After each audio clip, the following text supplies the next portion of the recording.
A pergunta proibida. Tenho sonhos lúcidos desde criança. Naquela época, eu nem sabia que isso tinha um nome. Para mim, era simplesmente normal perceber que estava sonhando. Eu aproveitava para voar, escapar dos pesadelos ou usar um talismã que, de alguma forma, sempre aparecia no meu bolso quando eu precisava. Hoje, já adulto, esses sonhos continuam acontecendo de vez em quando, sem que eu tente provocá-los. Na maioria das vezes, passo o tempo pulando de prédio em prédio, só aproveitando a liberdade que um sonho lúcido oferece. Ontem, porém, li uma coisa curiosa na internet. Diziam que nunca se deve perguntar as horas durante um sonho. Havia várias histórias sobre isso.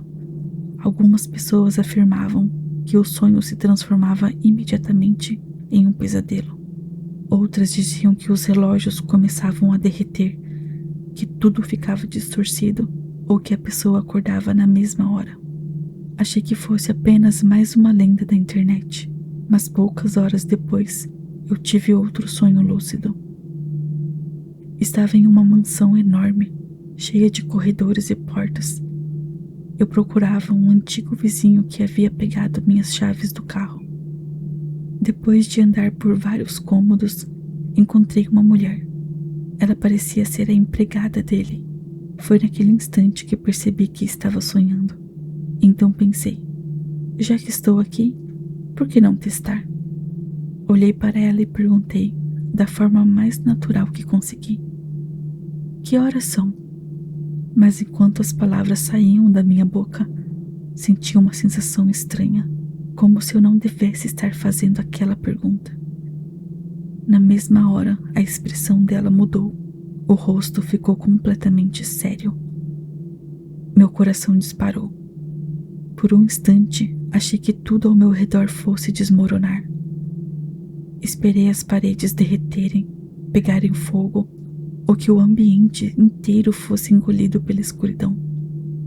Mas nada aconteceu.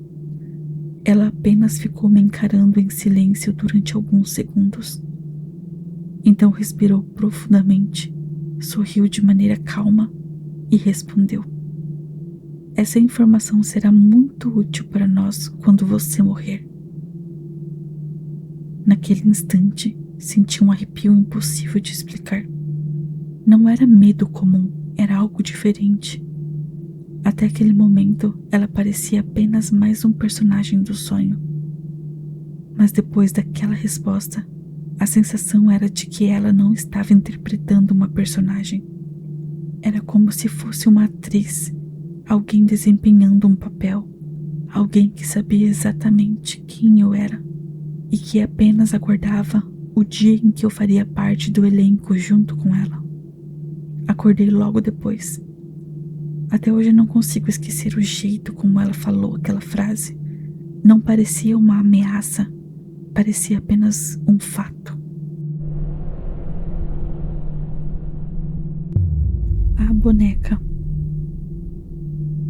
Essa história aconteceu comigo há cerca de 9 anos e até hoje nunca consegui encontrar uma explicação. Quando eu era criança, ganhei uma daquelas bonecas que funcionavam com pilhas, falavam algumas frases e mexiam partes do corpo. O curioso é que nunca gostei muito de bonecas, por isso ela acabou esquecida dentro de uma sacola, guardada em um canto da casa durante anos. Um dia encontrei essa sacola por acaso. Resolvi abrir para ver o que tinha dentro. Assim que peguei a boneca nas mãos, ela falou: "Eu te amo, mamãe." Logo em seguida, começou a se mexer.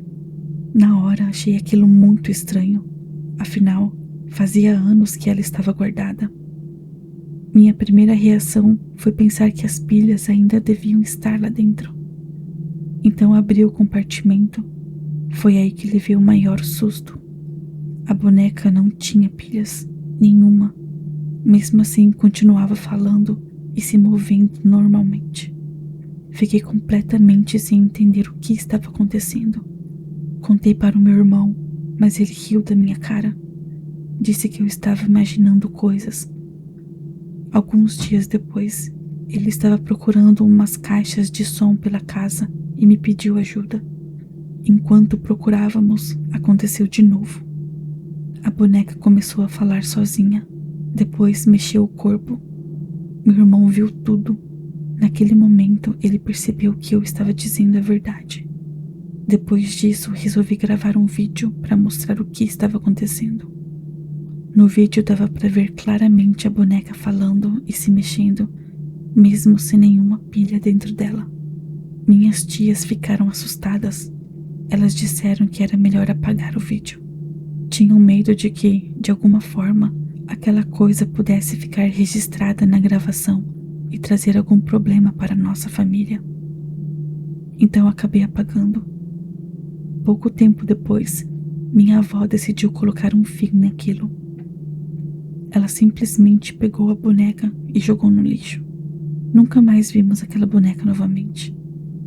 Até hoje, quando lembro daquela voz saindo de um brinquedo completamente sem pilhas, ainda me pergunto como aquilo era possível. Ela ficava me observando. Quando eu era criança, uma tia-avó me deu de presente uma boneca. Não era uma boneca qualquer.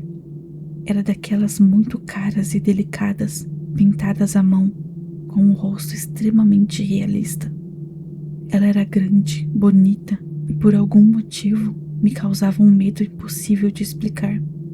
Meus pais a colocaram sobre um móvel, ao lado dos meus bichos de pelúcia.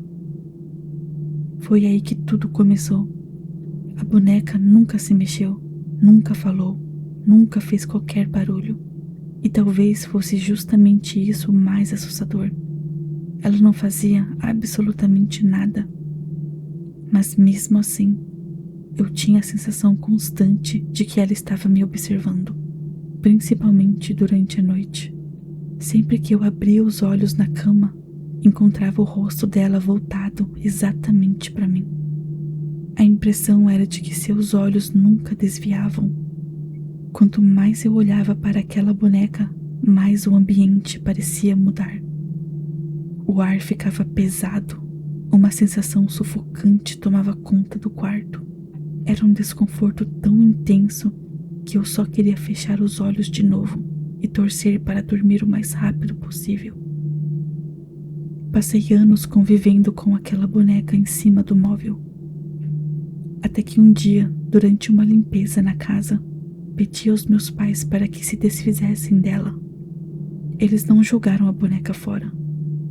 Resolveram entregá-la para a irmã do meu pai. Ela guardou a boneca dentro do guarda-roupa.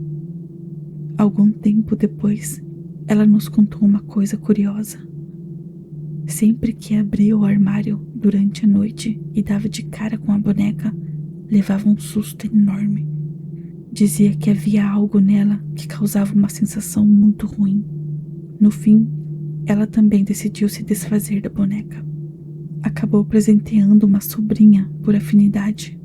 Depois disso, nunca mais soubemos para onde aquela boneca foi. Infelizmente, não tenho nenhuma foto da original. Minha tia-avó havia comprado aquela boneca em uma loja e, na mesma época, deu uma igual para minha prima. Acredito que tenha sido de Natal ou no Dia de Reis. Até hoje, não sei dizer se era apenas impressão de uma criança ou se realmente havia algo estranho naquela boneca. Só sei que nunca mais quis vê-la na minha frente. As bonecas tinham ciúmes. Quando eu era criança, eu era completamente apaixonada por bonecas. Tinha muitas delas. Little Mummy, Baby Alive, Ninuko. Qualquer boneca que parecesse um bebê chamava minha atenção. Quando eu tinha cerca de 9 anos, viajamos para outra cidade. Foi lá que vi uma boneca que nunca tinha visto antes. Ela não era nenhuma marca famosa, mas me encantou imediatamente. Usava uma roupinha rosa com detalhes verdes e no meio do macacão havia o desenho de uma lagarta. Pedi para o meu pai comprá-la e ele acabou levando a boneca para casa. Como era a mais nova, ela rapidamente virou a minha favorita. Foi aí que as coisas começaram a ficar estranhas. Eu tinha uma Little Mummy de roupa roxa que gravava a voz quando apertávamos sua barriga e depois repetia tudo com a voz dela. Quase todos os dias eu a encontrava na beirada do móvel. Ela ficava com as pernas e a parte do corpo pendurado para fora, como se estivesse tentando descer sozinha. O mais estranho é que isso era praticamente impossível. Por causa do mecanismo de voz, ela era pesada na parte de trás e não conseguia ficar equilibrada daquela forma. Outra boneca que tinha ganhado de uma das minhas irmãs muitos anos antes também começou a aparecer em lugares diferentes. Ela já estava bem velha. Estava costurada em vários pontos. A pintura do rosto já tinha saído em algumas partes e estava até mais magra, porque parte do enchimento havia escapado. Mesmo assim, eu acordava e encontrava aquela boneca deitada ao meu lado na cama. Às vezes ela aparecia caída no chão, em outras, estava em cima da boneca nova. Depois de um tempo, parei de brincar com elas. Simplesmente perdi o interesse. Foi quando tudo piorou. À noite eu ouvia barulhos no quarto. Quase todas as manhãs acordava sem cobertas. Elas estavam jogadas no chão e em cima delas todas as bonecas espalhadas.